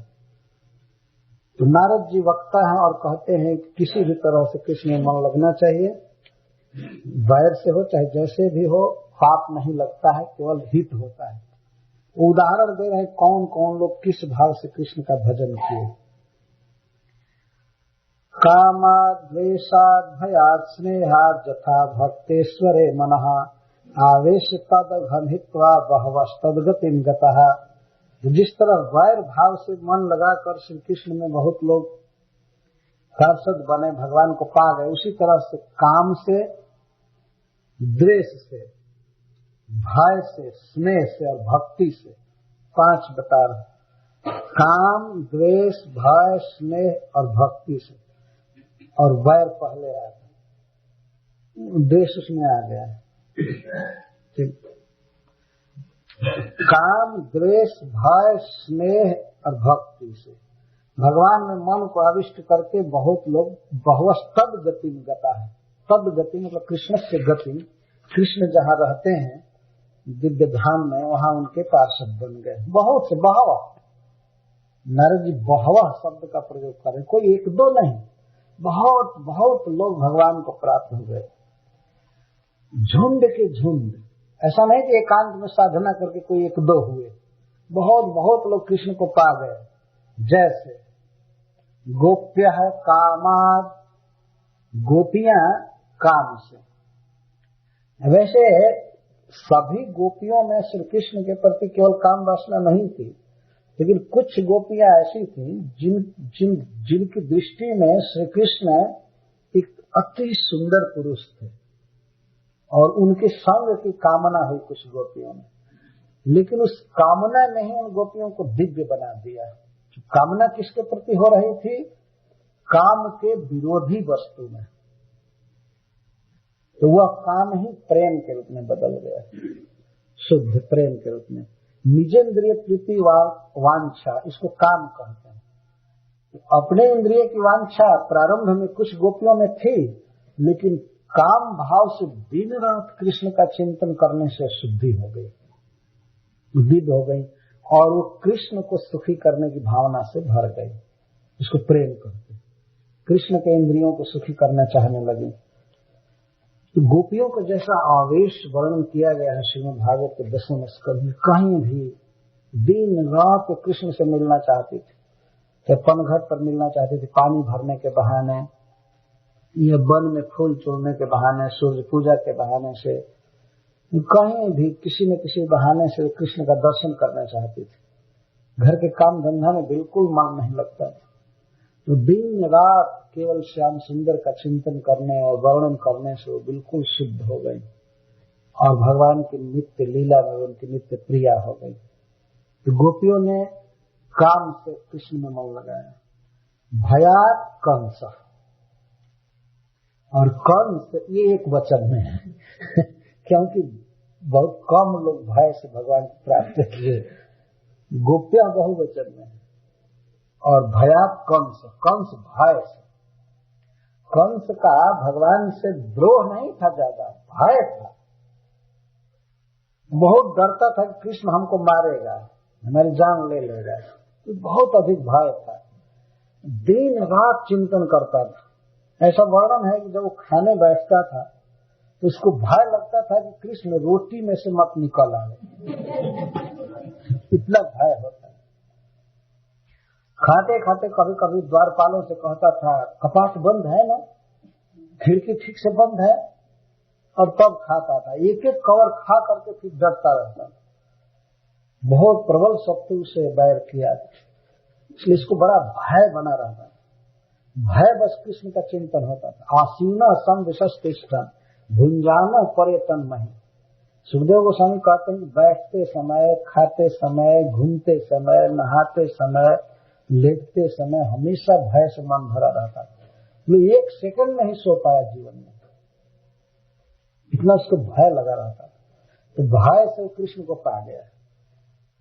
और द्वेषात् चैद्यादयो नृपा है, बहुवचन में कह रहे हैं। द्वेष से चैद्य आदि राजा, चैद्य कहते हैं चेदी देश के राजा, शिशुपाल आदि आज और भी बहुत से, शिशुपाल के साथ भी तो बहुत से लोग थे, उसके पक्ष में थे, हजारों हजारों लोग उसके पक्ष में थे। कई राजा शिशुपाल के साथ है, इसीलिए बहुवचन में कह रहे हैं चैद्यादयो। चैद्य चेदी नरेश आदि जेशान ते चैद्यादय। शिशुपाल जिनका लीडर था, ऐसे बहुत से लोग द्वेष करके भगवान कृष्ण को पा गए। और संबंधाद वृष्णय, संबंध से वृष्णि वंशी जादव, मानते थे कृष्ण हमारा भाई है, कृष्ण हमारा पुत्र है, कृष्ण हमारा यह है, कृष्ण हमारा ये है, संबंध मान करके कृष्ण से प्रेम के, तो ये लोग पा गए। और स्नेहात युयम, युयम का अर्थ आप लोग। युधिष्ठिर महाराज के लिए नारद जी कह रहे हैं कि आप, भीमसेन, अर्जुन और कुंती वगैरह ये सब स्नेह से पा गए। स्नेह उत्पन्न हो रहा था। वास्तव में कुंती, युधिष्ठिर और भीमसेन ये सब श्री कृष्ण से बहुत स्नेह करते थे, हमेशा सोचते रहते थे कृष्ण को बचा कर रखना है, ये करना है, वो करना है, ऐसे करना है। जब महाभारत युद्ध समाप्त हुआ और भगवान हस्तिनापुर से द्वारका जा रहे थे, तो महाराज युधिष्ठिर एक अक्षौहिणी सेना दिए उनकी रक्षा के लिए, रास्ते में उन पर कोई अटैक न करने पाए। और अर्जुन को भेजे बॉडीगार्ड बनाकर, अर्जुन और सात्यकी ये दो बॉडीगार्ड, और उद्धव जी साथ में, दो संसार के सबसे बड़े विजेता जो महाभारत युद्ध में भी उबरे, मरे नहीं, जो अर्जुन और सात्यकी जा रहे थे अस्त्र लेकर। उसके बाद भी स्नेह से महाराज युधिष्ठिर ने एक अक्षौहिणी सेना दिया कृष्ण की रक्षा के लिए। उनको भय हो रहा था कि कोई कृष्ण पर रास्ते में आक्रमण कर सकता है। इसको स्नेह कहते हैं, सहज सुखी करने की भावना। तो आप लोग स्नेह से कृष्ण का भजन करते हैं। और भक्त्या वयम, हम लोग भक्ति से, नारद जी वयम शब्द का है, हम लोग भक्ति से, वयम शब्द से वे सभा में बैठे हुए सभी ऋषि मुनि को दिखा रहे हैं। हम लोग भक्ति से मन लगाते हैं, श्रवण कीर्तन आदि करते हैं। हरे कृष्णा कृष्णा कृष्णा हरे हरे, हरे राम राम राम हरे हरे। हम लोग अपना इष्ट देव मानकर, अपने प्रिय मान करके भगवान का भजन करते हैं, भक्ति करते हैं, ऐसे मन लगाते हैं। तो बहुत से पंथ हैं, काम, भय, क्रोध, संबंध, स्नेह और भक्ति, इच्छा बता रहे हैं। ऐसे प्रश्न होता है कि तब बेन भी तो मन लगाया था कृष्ण में, वो क्यों नरक में गिराया जा रहा था? तब नारद जी कहते नहीं, वो पांचों में से कोई नहीं था। कतमो तीन बेना शायद पंचानाम पुरुषम प्रति, पंचानाम मध्य, ये जो मैं 5 गिनाया, इसमें से बेन कोई नहीं था। न तो भगवान के प्रति उसके मन में काम था, न भय था, न क्रोध था, और न संबंध था, कुछ नहीं। तो काम का तो प्रश्न ही नहीं, इसलिए 5 ही गिना रहे हैं। नारद जी कहते हैं इन 5 में से बेन कोई नहीं था। अर्थात बेन में भक्ति नहीं थी, संबंध नहीं था, स्नेह नहीं था, द्वेष नहीं था और भय नहीं था। काम को निकाल दिए। 6 श्रेणी बांटे हैं यहाँ, लेकिन नारद जी कहते हैं 5 में से कोई नहीं था। यहाँ प्रश्न उठता है कि आप 6 गिना कर 5 में से ही क्यों गिना रहे हैं? कहते कि 6 में से कोई नहीं था राजा बेन। लेकिन श्रीधर स्वामी टीका में लिखते हैं कि पुरुष की काम वासना नहीं हो सकती है, इसलिए काम का तो प्रश्न ही नहीं है। उसको निकाल करके 5 में से कोई नहीं था ये गिना रहे हैं, तो 5 में से देन कोई नहीं था। वो अवसर आ गया इसलिए थोड़ी सी निंदा कर दिया। उसे न तो कृष्ण से द्वेष था न भय था, और वास्तव में उसका मन अविष्ट नहीं था, वो हमेशा निंदा नहीं करता था भगवान की। समय आ गया, ऋषियों ने प्रशंसा कर दिया तो वो निंदा करने लगा बस। तो इन 5 में से देन का कोई भाव नहीं था कृष्ण के प्रति, इसलिए उसकी शुद्धि नहीं हुई। अतः तस्मात् केना पिपायन मनः कृष्ण निवेशे, इसलिए इस प्रसंग का सार है कि केना अपि उपायन, किसी भी उपाय से कृष्ण में मन लगना चाहिए, जिस उपाय से। तो वास्तव में अगर वैर करने से ही मन लग रहा हो तो सब छोड़ छाड़ कर वैर ही कर लेते हैं रात दिन यही करना चाहिए, मन लगना चाहिए। अर्थात केनापि उपाय न मन कृष्ण निवेश है, कृष्ण में मन का लगना यही जीवन का पुरुषार्थ है, परम लाभ। इसलिए जिस उपाय से मन लगे वही उपाय करना चाहिए। सबका अपना अपना भाव है, स्थिति है, इसलिए सबका मन एक ही उपाय से नहीं लगेगा। जिस उपाय से मन लगे वह उपाय करना चाहिए। अब कह रहे हैं कि वास्तव में भगवान ने जो शिशुपाल का वध किया था वह द्वेष से नहीं किया था, वह तो उसके हित के लिए किया था, क्योंकि ब्राह्मणों का उसे शाप था। इस तरह बता रहे हैं, मातृ स्वश्रेयो वश्चैदो दंत वक्तश्च पांडव पार्षद प्रवरो विष्णु द्विप शापात पदर्चित। हे महाराज युधिष्ठिर, आपके माँ के बहन के लड़के, मतलब मौसी के लड़के हुए ना, आपके मौसी के लड़के शिशुपाल और दंतवक्र, ये तो ब्राह्मण के शाप से असुर हो गए थे, नहीं तो हैं तो भगवान के पार्षद जय और विजय। इस शाप से इस जगत में आए थे, वैकुंठ से इस जगत में आए थे शाप से। पार्षद प्रौरव विष्णु विप्र शापा पदच्युत, पद मतलब वैकुंठ, वैकुंठ से च्युत हुए थे विप्र शापा, ब्राह्मण के शाप से। इस सभा में नारद जी इस बात को कह रहे थे, तब तक युधिष्ठिर महाराज प्रश्न कर रहे हैं। युधिष्ठिर हुआ कीदृशः कस्य वः शापो, कैसा शाप और किसका शाप? हरिदासा विमर्शन, जो भगवान के पार्षद पर भी प्रभाव डाल दिया शाप। अरे साप यहाँ चल सकता है इस प्राकृतिक जगत में, वैकुंठ में रहने वाले भगवान के पार्षदों को भी अभिभूत करने वाला साप? अश्रद्धेय युवा भाती, ये तो आपका मंतव्य आदर के योग्य नहीं, मैं इसका तिरस्कार करता हूँ। महाराज युधिष्ठिर बोल रहे अश्रद्धेय युवा आभात, ये तो श्रद्धा करने योग्य नहीं है, अनादर करने योग्य।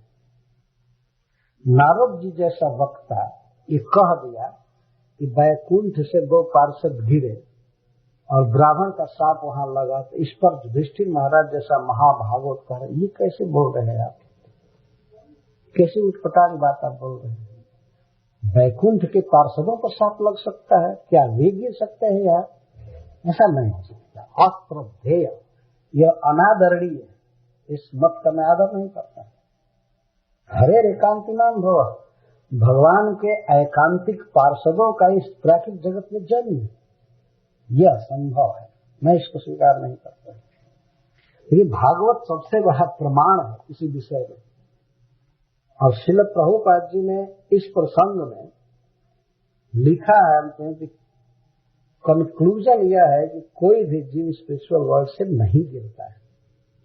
कंक्लूजन शब्द दे करके कहे इसी प्रसंग में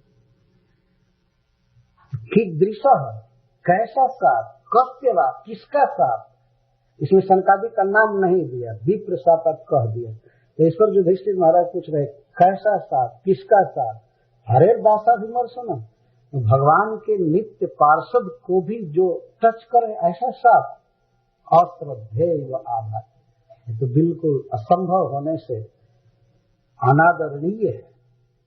हरे एकांति नाम हो, भगवान के एकांतिक पार्षदों का इस प्राकृतिक जगत में जन्म, मैं नहीं स्वीकार करता। क्यों नहीं स्वीकार करते हैं? मान लीजिए अगर ये कहे देहेन्द्रियासहीना नाम वैकुंठ पूर्वासिना, इस जड़ जगत में जैसे जीवों को इंद्रियां प्राप्त होती हैं, देह, इंद्रिय और प्राण, इनसे सब हीन होते हैं वैकुंठ में। सबके देह और इंद्रियां चिन्मय होती हैं, स्पिरिचुअल होती हैं। इस जगत में सब कुछ दिव्य होता है। और वैकुंठपुर में रहने वाले ये सब भगवत पार्षदगण देह संबंध संबद्धम, उनका इस प्राकृत जगत में प्राकृत देह से संबंध हुआ। ये कैसे हुआ जरा मुझे समझाइए। ये सब व्याख्यातुम रहस्य, इसकी व्याख्या कीजिए, मैं इसको समझना चाहता हूँ। कोई स्पेशल कॉज होगा, भगवान की इच्छा होगी, नहीं तो ये नियम तो नहीं चल सकता। वहाँ कोई वैकुंठ का वासी भगवत पार्षद और प्राकृत देह धारण करे, ऐसे कैसे हो सकता है? देखिए महाराज युधिष्ठिर का कितना क्लियर कंसेप्शन है पार्षदों के विषय में, कि वे प्राकृत देह आदि से रहित हैं, शुद्ध है, शुद्ध सत्य चिन्मय श्री विग्रह उनका होता है भगवान के समान। फिर कैसे उनका इस जगत में जन्म हो सकता है? तो नारद जी कहते हैं, वो कथा सुना रहे, मैं इसको संक्षेप में कह रहा हूँ। एकदा ब्रह्मण पुत्र विष्णु लोकम जदृक्ष, एक बार ब्रह्मा जी के चारों पुत्र, मानस पुत्र शनकादि, जदृक्ष ऐसे ही भगवान का दर्शन करने के लिए तीनों लोक में घूम रहे थे। सनंद नादयो जगमुश्चरम तो भुवन प्रेम, तीनों लोक में घूम रहे थे। देखने में 5-6 वर्ष के बच्चे जैसे लगते हैं। पंच सब हाय नार भाभा पूर्वेशम अपनी पूर्वजा, हाय पूर्वजों के भी पूर्वज, जो शिव जी से भी पहले जन्म लिए हैं। ब्रह्मा जी के सबसे ज्येष्ठ पुत्र वही है, इसलिए पूर्वेशम अपनी पूर्वजा है, पूर्वजों के भी पूर्वज।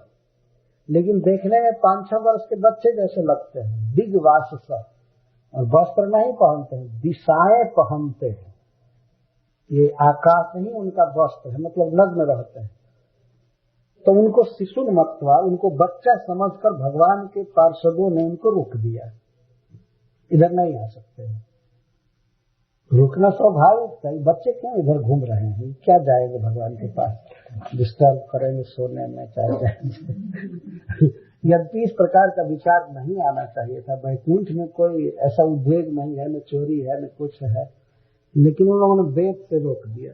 इस पर वे भगवान की इच्छा से क्रोधित हो गए ऋषि। असपन कुपिता एवं, इस प्रकार वे साप दिए कि जो हम वासम में चाह रहा था, तुम लोग यहाँ रहने लायक नहीं हो। जुआन वासम में चाह रहा था, कहाँ? रजस तमोभ्याम रहते पाद मूले मधुद्विषा, रजोगुण और तमोगुण से हीन शुद्ध स्पिरिचुअल चिन्मय भगवान के इस धाम में रहने लायक तुम लोग नहीं। तुम दोनों सब करते हो, शंका करते हो, इसलिए पापिष्ठा आसुरी योनि, तुम लोग पापी आसुरी योनि में चले जाओ। इतना साप जब हुआ, एवं सप्तौ स्वभावना पतंतौ तौ कृपालु, जब ये विमान से गिरने लगे भगवान के पार्षद, तो उन्होंने क्षमा मांगा। तो कृपालु मुनियों ने कह दिया कि 3 जन्म तक तुम लोग असुर रहोगे, इसके बाद पुनः आ जाओगे।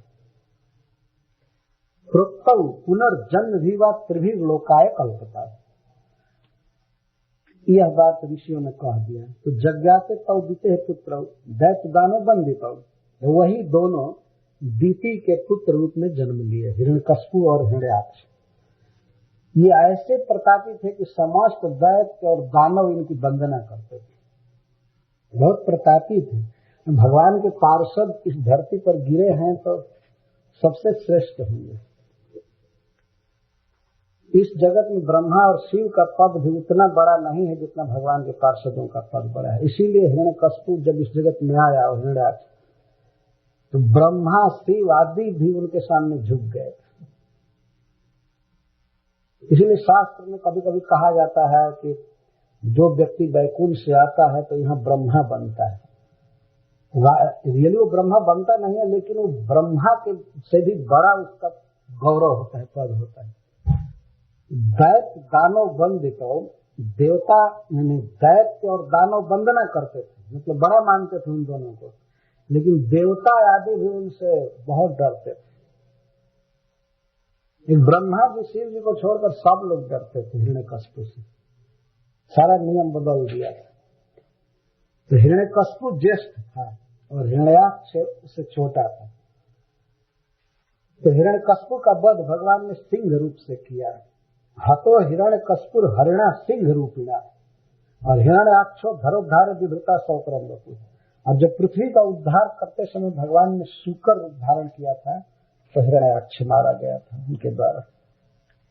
तो हिरण्यकश्यप का पुत्र प्रहलाद केशव प्रिय हुआ। भगवान कृष्ण से बहुत प्रेम करता था, तो कृष्ण का उनसे प्रेम था। और हिरण्यकश्यप प्रहलाद का वध करने के लिए बहुत बहुत यातना दिया। तो ये प्रहलाद महाराज के गुणों का वर्णन करें। प्रहलाद महाराज समस्त जीवों में भगवान को देखते थे, भोगों की लालसा नहीं थी, समदर्शी थे और भगवान के तेज से सुरक्षित थे। अतः हिरण्यकश्यप उनका वध नहीं कर सका।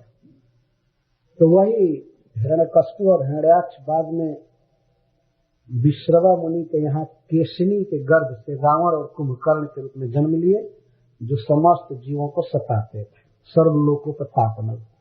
वहां भगवान श्री विष्णु राघवो भूत्वा राम का स्वरूप धारण कर इन दोनों को मारे। तो युधिष्ठिर महाराज ने कहा कि तब रामचरित सुनाइए, किस तरह से लीला किए। तो इस पर कहते हैं राम बीरजम श्रोषसितो मार्कंडे मुखात हो। आप मार्कंडे मुनि के मुख से रामचरित सुनेंगे वनवास के समय। महाभारत में एक बहुत बड़ा सेक्शन है जिसमें भगवान राम का चरित्र दिया गया है। मार्कंडे जी प्रवचन कर रहे हैं, युधिष्ठिर महाराज सुन रहे हैं। और वह प्रवचन कैसे चालू हो गया। एक दिन द्रौपदी चोरी चली गई वन में, जयद्रथ अपहरण करके ले गया था। लेकिन शाम होते होते फिर जयद्रथ को दंड दिया गया, द्रौपदी लौट गई। केवल दिन भर आश्रम से बाहर रहे द्रौपदी, पूर्ण तरह से सुरक्षित थी, लौट गई। लेकिन युधिष्ठिर महाराज इतना दुखी हो गए इस घटना से और विलाप करने लगे कहने हाय हाय हम कितने पापी हैं, हमारे पिताजी मर गए, बचपन में ही हमारा राज्य चला गया, हमारी पत्नी अपमानित हुई, जुआ खेला गया, ये हुआ वो हुआ, वन में आने पर भी ये दुख हो रहा है, ये दुख हो रहा है। लगता है कि हमारे समान इतिहास में ऐसा कोई दुखी नहीं हुआ होगा। तो मार्कंडे मुनि से कह रहे, मार्कंडे मुनि तो बहुत दीर्घजीवी हैं, चिरंजीवी हैं। वो कहे महाराज आपको क्या दुख हुआ है, दुख तो राम को हुआ था। बहुत पहले ही नारद जी कह रहे हैं कि आप मार्कंडे मुनि के मुख से राम बीरजम श्रोष्यति आप सुनेंगे, इसलिए मैं यह नहीं कह रहा हूँ, नारद जी कहते हैं। तो वही दोनों रावण और कुंभकर्ण बाद में ये आपके मौसी के पुत्र हुए हैं, शिशुपाल और दंतवत। इस समय साप से मुक्त हो गए और कृष्ण के चक्र से इनका पाप नष्ट हो गया। मतलब ये दोनों नहीं मारे गए, उनका पाप मार दिया गया, कृष्ण चक्र हटा नहीं गए, तो दोनों मुक्त होकर पुनः भगवान के धाम में चले गए। तो वैर के कारण, द्रोह के कारण नित्य श्री कृष्ण का चिंतन करते रहते थे, इसीलिए पुनः श्री कृष्ण के धाम में वैकुंठ में चले गए। इस पर युधिष्ठिर महाराज पूछ रहे हैं राजसूय सभा में, अपने इतने गुणवान पुत्र प्रहलाद के प्रति क्यों वैर किया हिरण्यकश्यप। प्राय संसार में देखा जाता है कि गुणहीन बच्चे में भी पिता की प्रीति होती है, पिता स्नेह करता है अपने बच्चे से। लेकिन हिरण्यकश्यप प्रहलाद से द्रोह क्यों किया, और प्रहलाद कैसे कृष्ण कांक्षी हुई इसे भी समझाइए। कैसे कृष्ण में प्रहलाद का मन लग गया, कैसे भक्ति हुई। बड़ा सुंदर प्रश्न है। विद्वेषो दैत्य पुत्र कथम आसिद महात्मा। आप बताइए कि अपने महात्मा और गुणवान प्रिय पुत्र में भी हिरण्यकश्यप द्रोह क्यों किया। और ब्रूहि में भगवान जना प्रहलादस्या अच्युतात्मता, अच्युतात्मता कृष्णात्मता। और यह बताइए कि प्रहलाद महाराज किस कारण से कृष्ण के इतने पक्के भक्त हो गए। और उनकी भक्ति का वर्णन कीजिए, किस तरह भगवान कृष्ण में दृढ़ मति उनकी लगी हुई थी, इसको मैं सुनना चाहता हूँ। तो हिरण्यकश्यप क्यों द्रोह किया और प्रहलाद महाराज में कितनी भक्ति है कृष्ण के प्रति, कैसे वे कृष्ण कांसस थे, उनकी कृष्ण भावना कैसी थी, इसको सुनाइए। तो युधिष्ठिर महाराज के इस प्रश्न पर नारद मुनि कथा प्रारंभ करेंगे। हरे कृष्ण। कल हिरण्यकश्यप का प्रवचन है, उसका भी प्रवचन दूसरे अध्याय में दिया गया है। भगवान से द्रोह में बोल रहा है, लेकिन बोल रहा है बहुत ऊंची बात। कल हिरण्यकश्यप का प्रवचन है, मैं नारद जी उसको रिले करेंगे। हरे कृष्ण। जय श्री राम।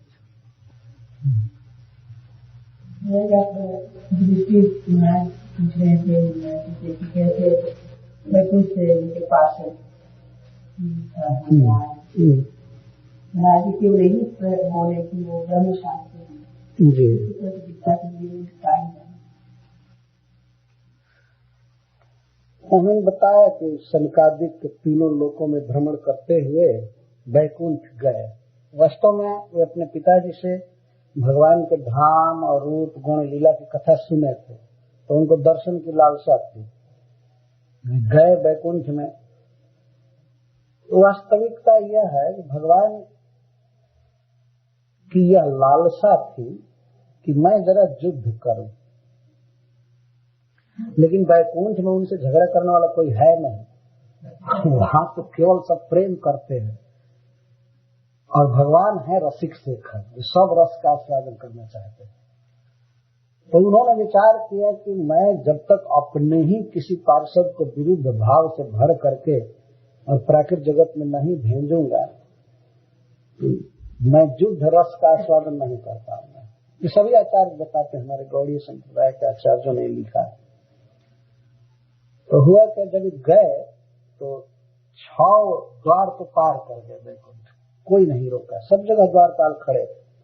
भगवान के स्वरूप जैसा, बिल्कुल देखने में भगवान जैसा लगते हैं, लेकिन 2 चीज उनको नहीं होता है, एक भृगु जी का चरण चिन्ह और कौस्तुभमणि और श्रीवत्स, ये चिन्ह नहीं होता है, बाकी भगवान जैसा रहते। तो 7वें पर वो गए तो जय विजय खड़े थे, वो उनकी आंखें कुछ ऐसी क्रोधित जैसी लग रही थी, ये लड़के कहाँ से घूम रहे हैं। जिनकी ये पूर्वजों के भी पूर्वज हैं, भगवान के परम प्रिय ऋषि हैं, लेकिन भावना आ गई भगवान हृदय में बैठ करके जैसा करना चाहते, तो उन लोगों ने ऐसे बेत से रोक दिया दोनों तरफ से, चलो बेटा इधर क्यों आ रहे हैं, ऐसे किया तिरस्कार में। कहीं भी इनका तिरस्कार नहीं हुआ था, और जिनमें क्रोध कभी आ नहीं सकता उनमें भी क्रोध आ गया। वे लोग तो रोके हैं, ऋषियों में भी क्रोध आ गया, और क्रोध में लोग क्या बोल रहे हैं लोगों का कोई होश नहीं। तो कहते हैं तुम लोग भगवान के पास रहने लायक नहीं हो, यहाँ से जाओ आसुरी योनियों में, यहाँ रहने लायक नहीं हो। तब बताइए, चक्रवर्ती पाद जी ने इस पर लिखा है विस्तार से, ये कह रहे हैं कि बैकुंठ में रहने लायक तुम लोग नहीं हो।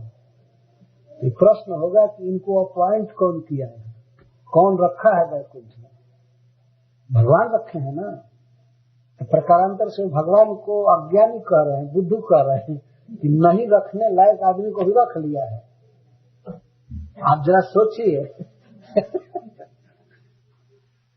ये बैकुंठ में रहने लायक नहीं है, मतलब बैकुंठ में कौन रहेगा नहीं रहेगा, कौन योग्य है और अयोग्य है, अब यही लोग राजा हो गए, अब यही निश्चित करेंगे। तो द्वारपालों को कह रहे हैं तो भगवान को भी कह सकते हैं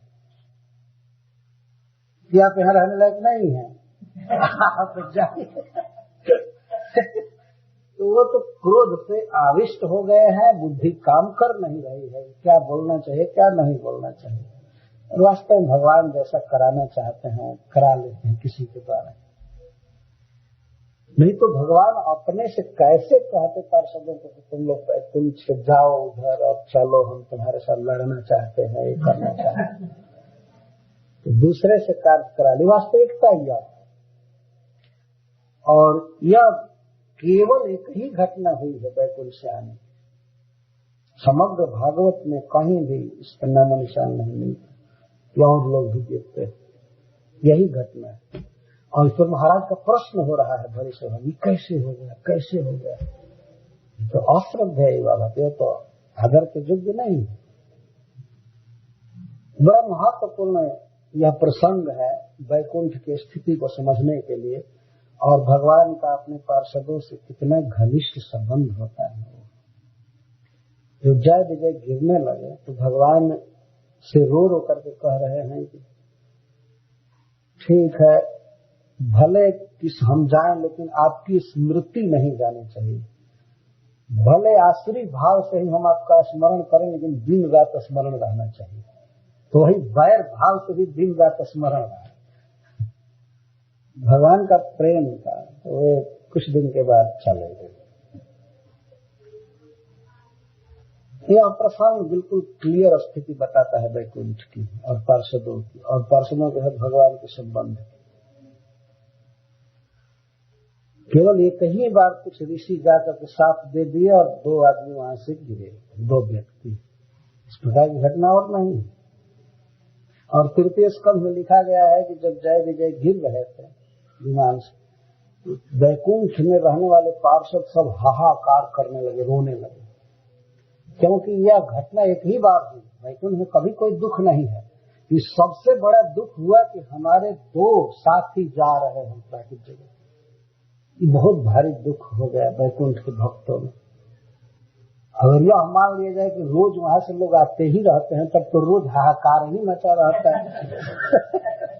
हाहाकार महान आसित। किसी बात को ठीक से शास्त्र के आलोक में समझ लेना चाहिए, नहीं तो आदमी गलत बात को ही सिद्धांत के रूप में स्वीकार कर लेता है। और ऐसा नहीं है कि हम किसी बात को ठीक से नहीं समझे तो कह दें चलो टाल दें, इसको क्या समझने की जरूरत है। ये क्लियर है, महाराज युधिष्ठिर के प्रश्न से और क्लियर, इसमें कोई संदेह नहीं है। जब गत्वा न निवर्तन्ते, इस शास्त्र का सिद्धांत।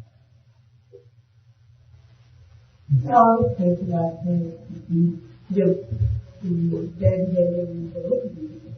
भगवान आए, हाँ, और बोले राम से भगवान ही करते, और उनका अपराध यही था कि उन्होंने भगवान की शीतल दर्शन के लिए बाधा, ये भी लिखा। हाँ, ये है। लेकिन जब भगवान बोल रहे हैं 16वें अध्याय में तृतीय स्कंध, तो ये कह रहे हैं कि अपने सेवक के द्वारा की हुई गलती स्वामी की मानी जाती है, इसलिए मेरी गलती है, आप मुझे क्षमा करें। तो भगवान हमेशा जय विजय के पक्ष में ही बोल रहे हैं। चक्रवर्ती पाद जी ने बहुत अच्छी टीका किया है। भगवान के वक्तव्य से पता चल रहा है कि भगवान उन ब्राह्मणों के प्रति खुश नहीं है बाहरी रूप से, कि सब उनका ही नाटक था, लेकिन वो अपना पक्ष करे। जैसे मान लीजिए आपका बच्चा कहीं कोई गलती कर दिया है और आप बारंबार कहिए कि हमारा बेटा गलती कर दिया, ये हमारी गलती है, तो इसका मतलब आपका प्रेम बेटे के प्रति ज्यादा सूचित हो रहा है। भगवान बारंबार कहते हैं कि हमारे पार्षदों ने गलती कर दिया, आप हमें क्षमा करेंगे। तो भक्तों के प्रति कितना स्नेह है भगवान का वहां प्रकट हो रहा है। और वैसे कोई अपराध नहीं था, न जय विजय का था न उन ब्राह्मणों का था। ये सब कुछ भगवान की इच्छा थी। वास्तव में वो लड़ना चाहते थे, खूब लड़े हिरण्यकश्यप के साथ और हिरण्याक्ष के साथ। हिरण्याक्ष के साथ तो इतना लड़ रहे थे कि ब्रह्मा जी आकर कहे कि अरे जल्दी मारिए नहीं तो बाद में नहीं मरेगा। इतना देर तक भगवान क्रीड़ा करते रहे, तो अंत में मारे।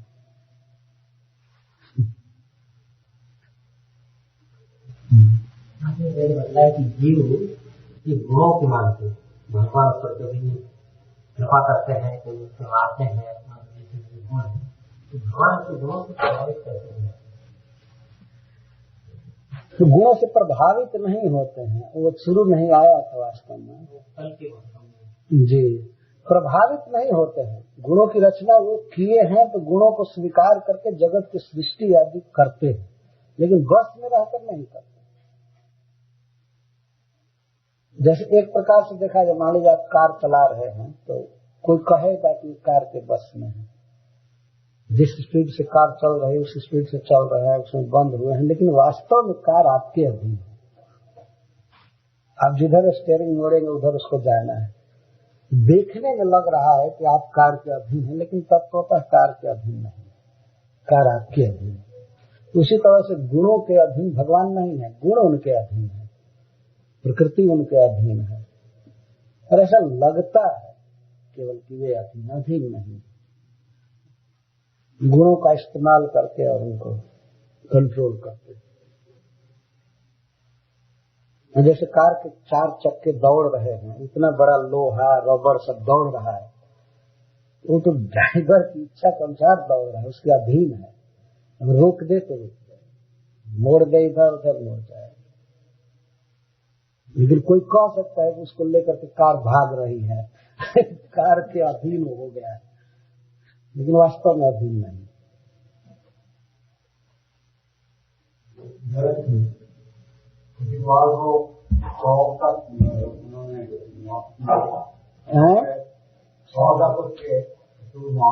हाँ, भगवान कृष्ण ने कहा था 100 अपराध माफ करना। हाँ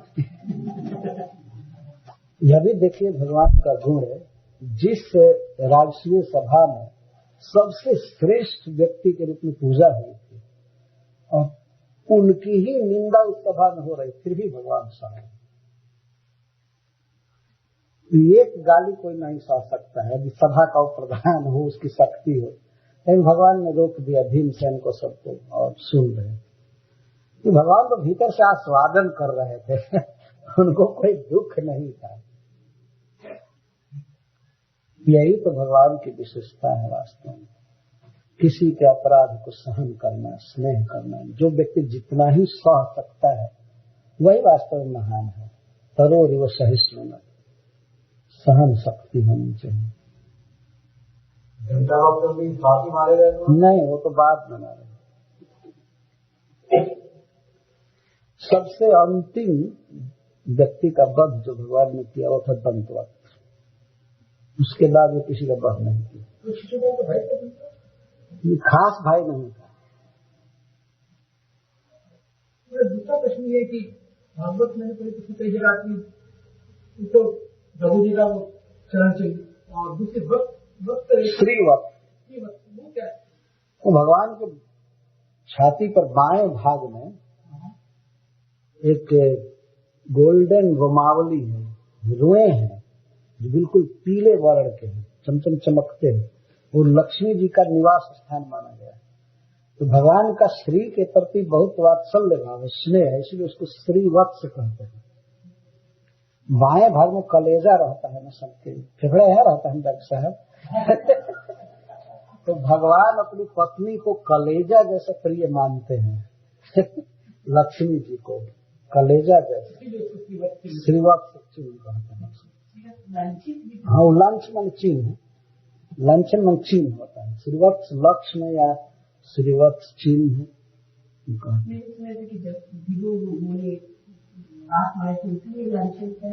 नहीं, भृगु जी छाती पर मारे थे यहाँ, और बाएं भाग में है। लक्ष्मी जी गंज हो गए ब्राह्मणों से आगे तुम छाती पर लात मार रहे तो तुम लोग गरीब रहोगे। जो भी ऐसा विद्वान लोग कहा करते हैं। तो ब्राह्मण के लिए आशीर्वाद मिलता कि इसलिए ब्राह्मण बिना धन की परवाह किए वो शास्त्रों का अध्ययन करते हैं। हाँ, जो कुछ भी हो, लेकिन वो श्रीवत्स चिन्ह वही बाएं भाग में स्वर्ण रोमावली है, गोल्डन रोमावली, सांवले शरीर पर वो बहुत सुंदर लगती है रोमावली। तो वही लक्ष्मी जी का वास। सुनहरी रेखा नहीं है, ऐसे कुछ सुनहरी रेखा नहीं, रेखा नहीं है, वो रोमावली ही रेखा के रूप में दिखाई देती है। खरोच नहीं है शरीर पर हाँ।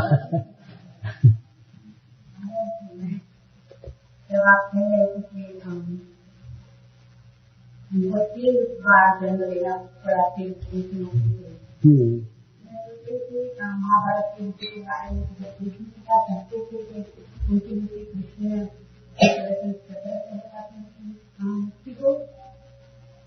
आपकी अर्जुन ने कहा कि भाई आपने कहा है मैं शस्त्र नहीं लूंगा, मैं काम कर आप नहीं उठाएंगे शस्त्र। तो उस समय नहीं मारे थे ना।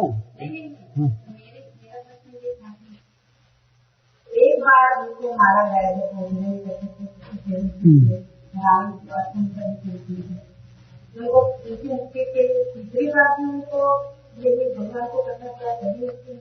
हाँ, यह बात नहीं भगवान मुक्त नहीं कर सकते, ब्राह्मण के वचन की रक्षा के लिए उनको रखे इसी जगत में।